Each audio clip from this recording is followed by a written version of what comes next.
And then since we kind of doing talking, I moved us closer today. Cool. Okay. If you see, is that screen okay? Yeah. Okay. Mm-hmm. That way we can get real close and personal. Yes. Yes. Look into my eyes and tell me what it is you see. That is the one thing I wish I could do was sing. I didn't know we were live.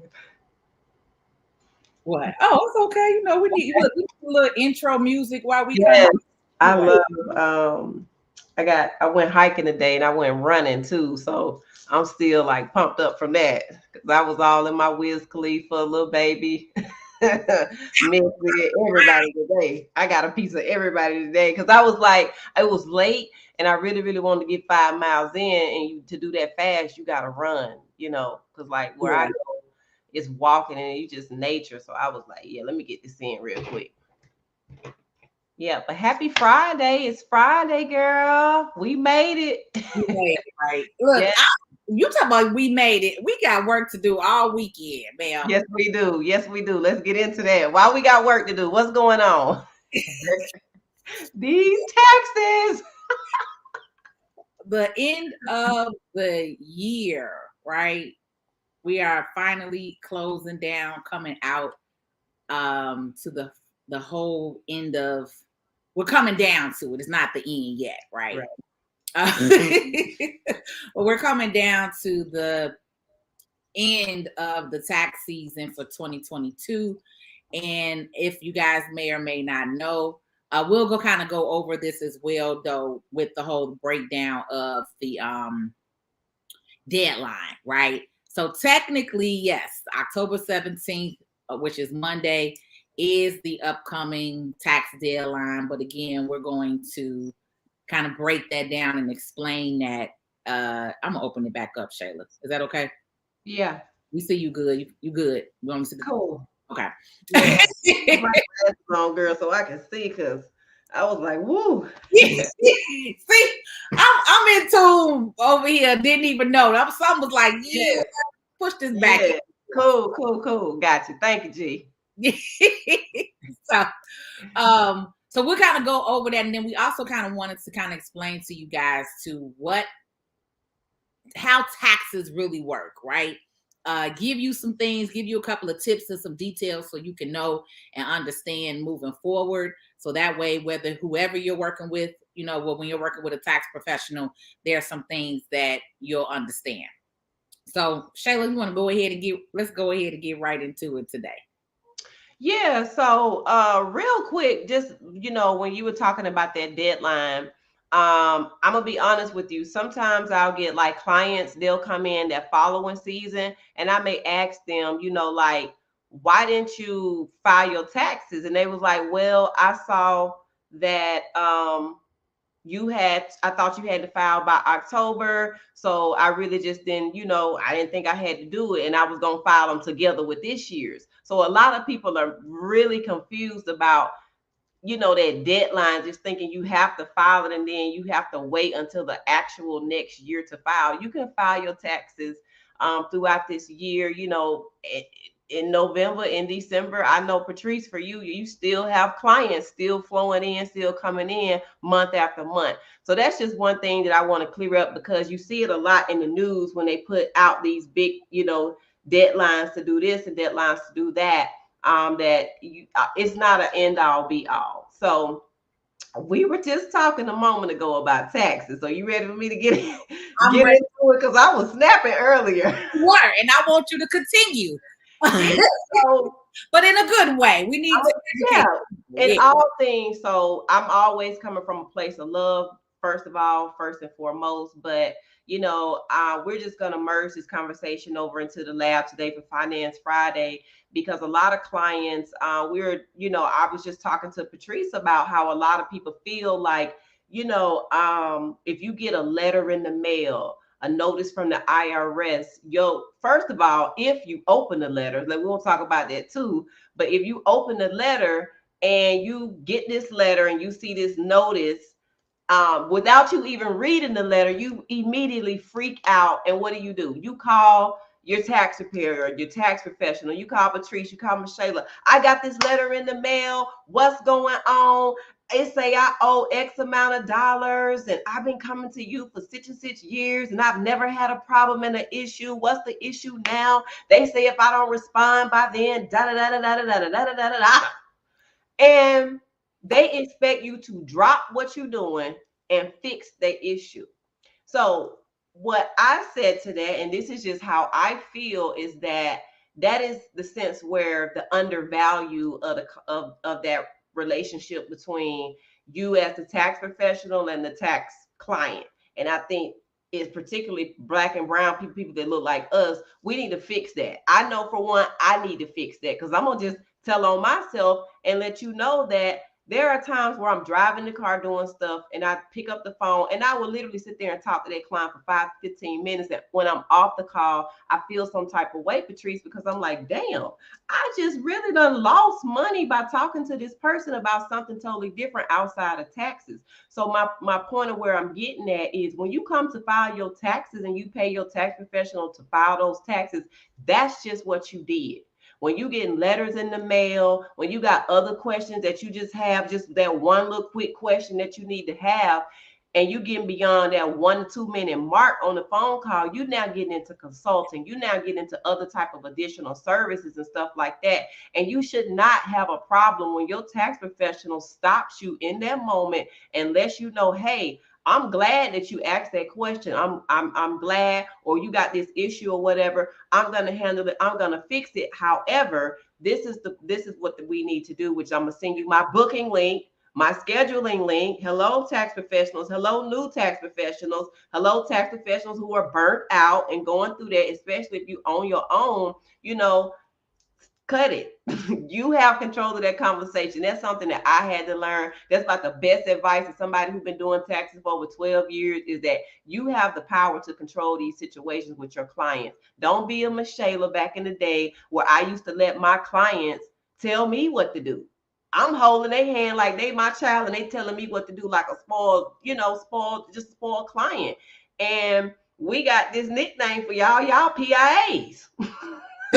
you know, and then we want to pretty much charge you so much that you don't even want to fool with us no more. But back to the point of what I'm saying is you as the consumer out here, you guys don't do that with other professions. I've seen it. You don't do that to the doctor, you don't do that to your lawyers, you don't do that to anybody else. I don't know if it's their systems or what they have, or it's just the respect that you have, or you thinking that you're tax professional. I mean, because keep in mind, we do have very close relationships with our clients.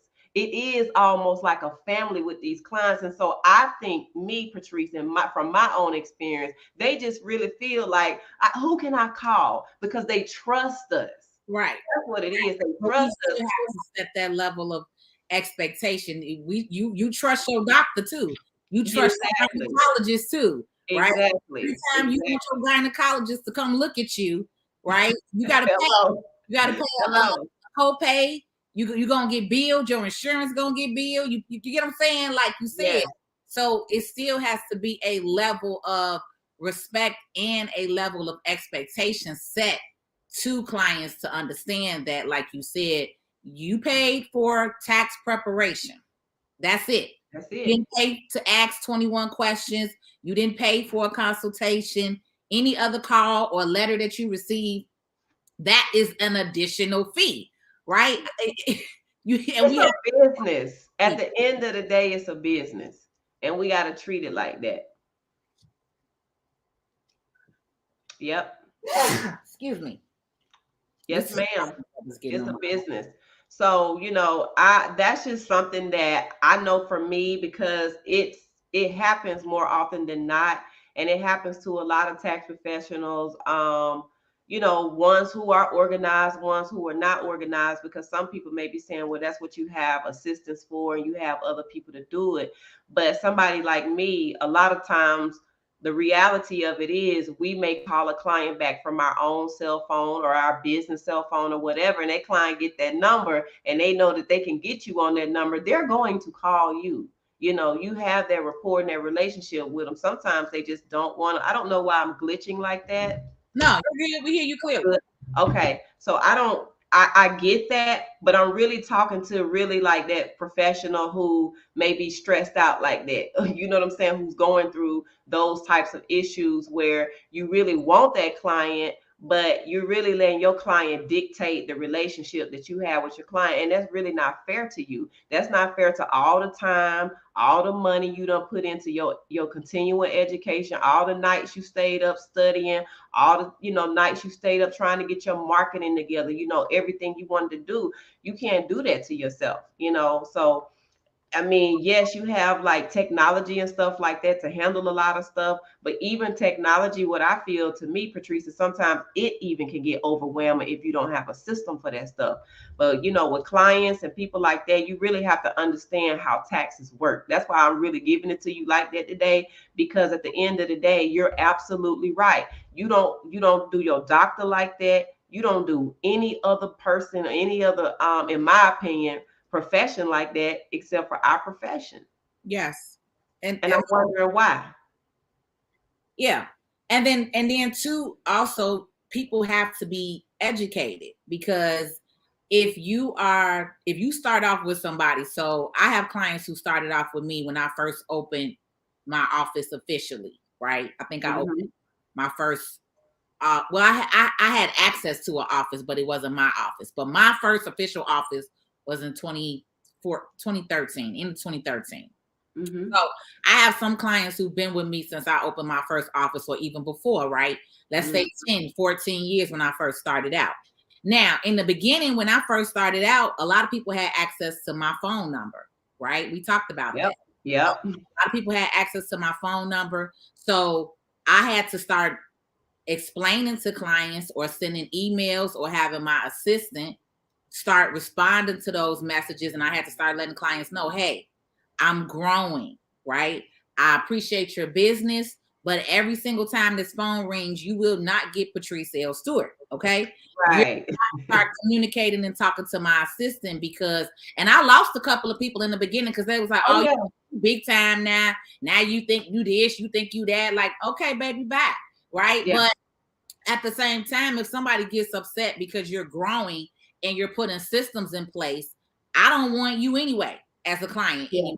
I may have dealt with you in your mindset in the beginning, and some of you guys as tax professionals, you have to understand that yes, we all start somewhere. I talk about this in business all the time. It's levels to this in business. Some of us start off side hustling. Some of us start off in the basement or a garage, and then we graduate to a rented space or office location. And then you graduate to your own space in your office location. And then you graduate to hiring staff and assistants and more tax professionals. That's how we grow. That's called growth. Okay. Yeah. So if you, as a person, client, professional, don't understand growth all the way around, then that may bother somebody. And that's okay. That just means that person or that client or that professional is no longer meant to be with you and where you're going, because all that matters is your vision and where you see yourself, right? But I'm not going to stop my systems or stop my processes because you don't agree or understand with it. You get what I'm saying? Yeah. So you just have to be okay with losing people. It just is what it is. You're going to lose people in business. You're going to lose people in life, friends, family, right? It's all a part of your next level and your growth. So what you said wholeheartedly, Shayla, is something that needed to be said. Yeah, I think I didn't even realize until my third year in business. I mean, I had heard it previous, but really just sitting in, I didn't really like let it sink in that everybody is not your client. Mm-hmm. And I'm gonna keep it real. All money isn't good money. I'm gonna just say it like that. You can take it for what it's worth. But when I say that, I mean I literally sometimes, depending on that type of client, no matter the demographics or whatever, you may have somebody coming in there trying to tell you how to do your job.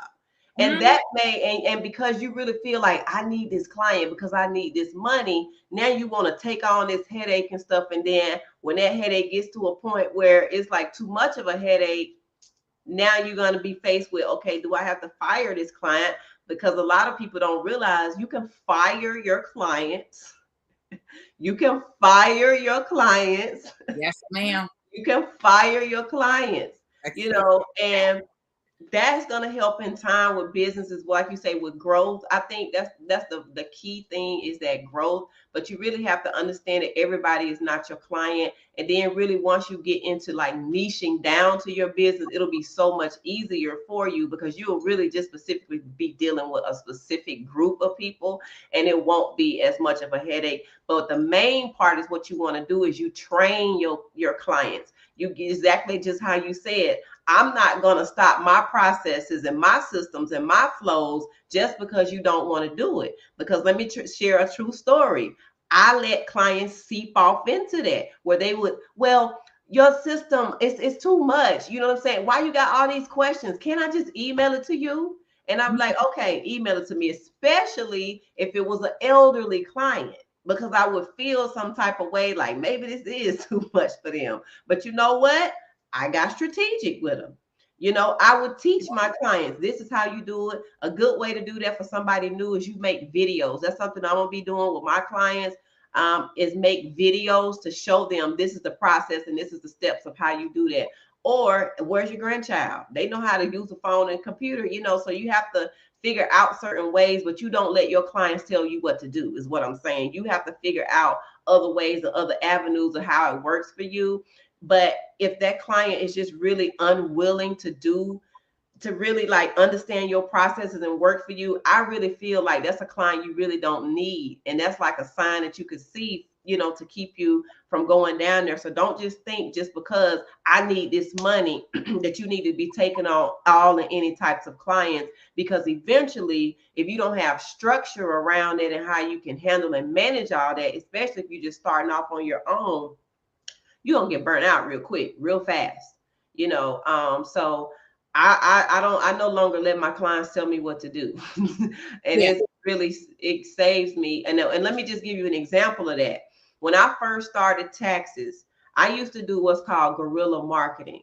And if you don't know what guerrilla marketing is like when you really like in those streets, you in everybody's face, you talking to all the guys, all the women. I would see women I was like in Atlanta on the southwest side, and I would see women with bonnets and strollers, and I would look at them and assess their situation, and I would say, that's money right there. And I would tell them that. And I would walk up to them. I would drop yard signs, door hangers, everything. That's what guerrilla marketing is. And I burnt myself out doing that. You see what I'm saying? So it's a lot. But when I generated that type of clientele, I allowed my clients to tell me what to do. And it was just too much. I made a lot of money, but I was miserable, like coming in and out of that office every day. My office hours was from 9 a.m. to 9 p.m. And I just told you I did guerrilla marketing. So that means when that damn office closed, I'm out at night doing all my marketing. And then you try to get up early in the morning and do marketing, because I did all type of stuff in the beginning. Some of y'all tax professionals know about them yard signs. You're not supposed to drop them. But I would literally, drop them yard signs. And I mean, you will see other tax. It was a dog-eat-dog world back in the day of taxes. So it's just, that's a whole other story there. But the whole gist of it is you have to have systems, you have to have processes, you have to have things in place. And when your clients call you in the middle of whatever, because I literally will have clients calling me at like 11 o'clock at night. In my first 2 years, don't you know, I would tell them, it's okay.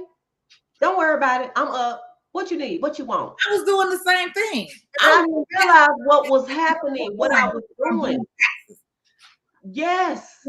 Yeah. But that's what I'm saying. That's because it's the beginning. You in that grind, you in that hustle, and you don't have any structure.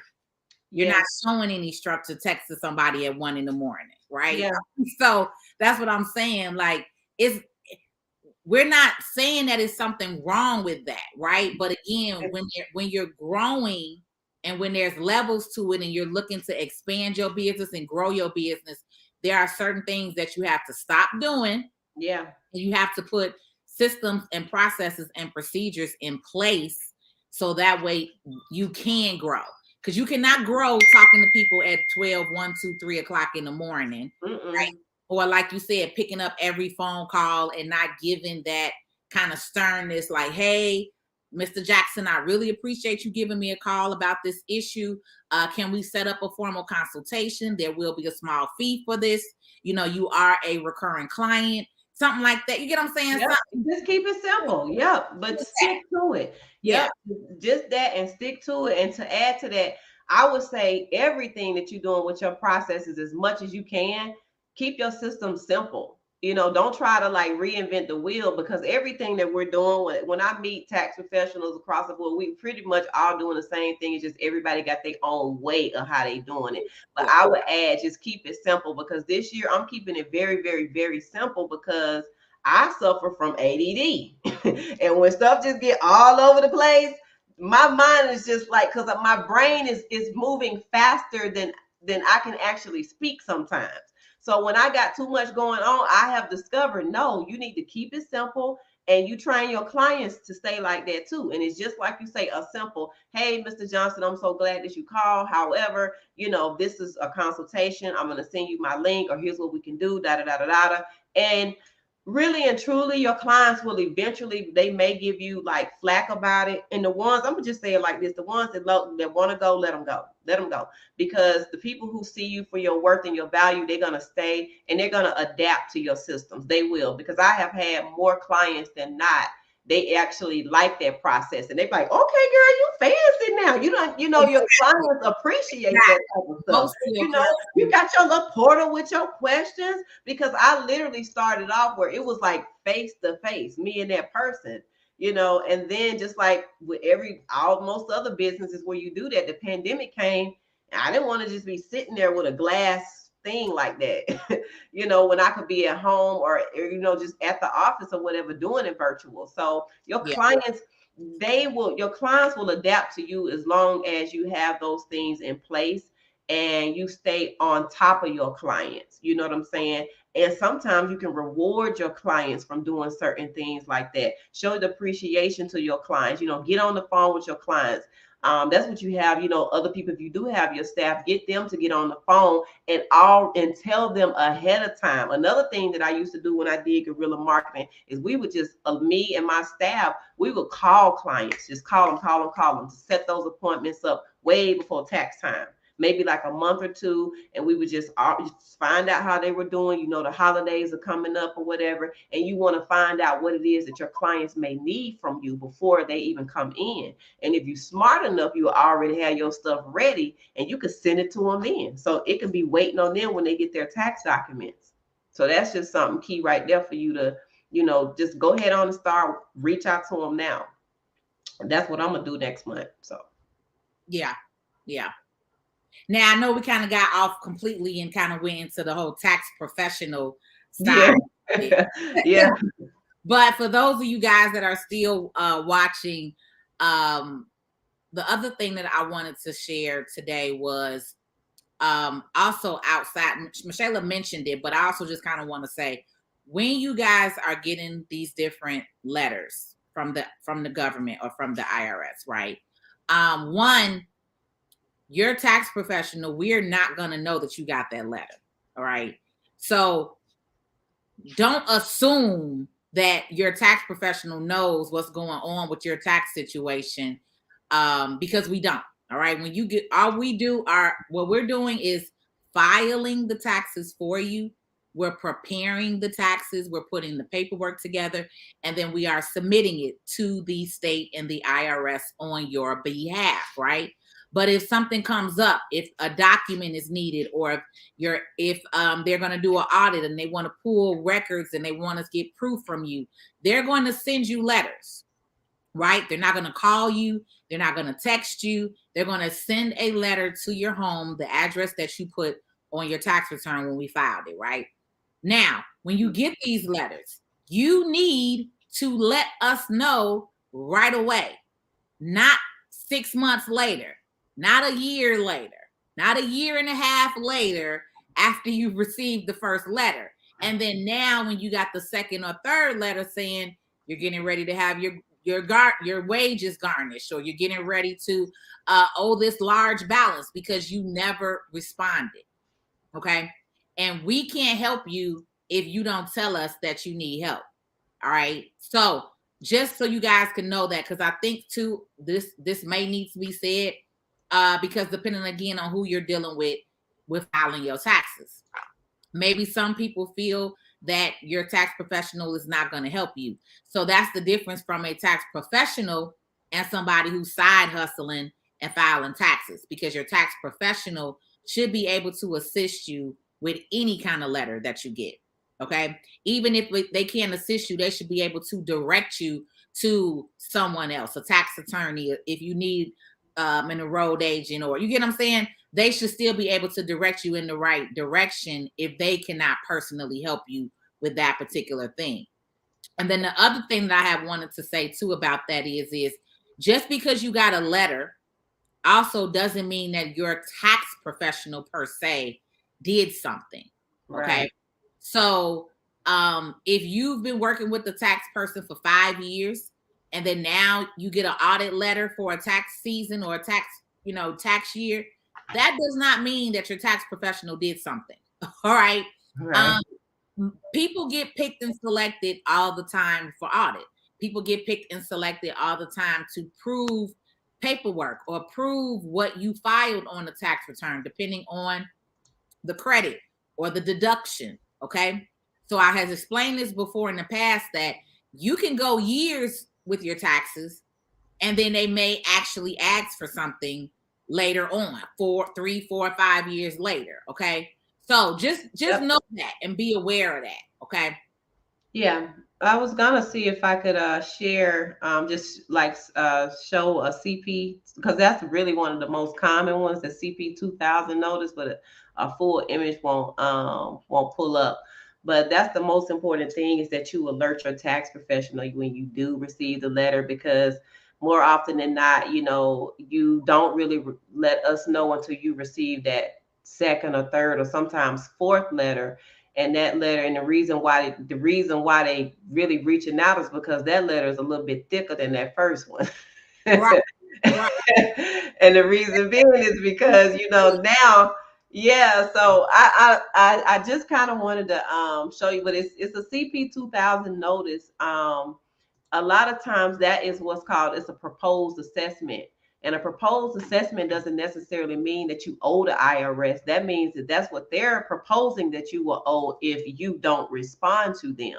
Because those notices, the reason why we say you need to reach out to a tax professional is because a lot of times you only have 30 days from that date of that letter to respond to them. And that's the misconception a lot of people have with the IRS. As long as you really stay in communication with them, they actually will grant you more time. If you just say, hey, I need an additional 30 to 60 days, they may just grant you that time. But I don't advise, anybody to tackle on handling the IRS alone like that.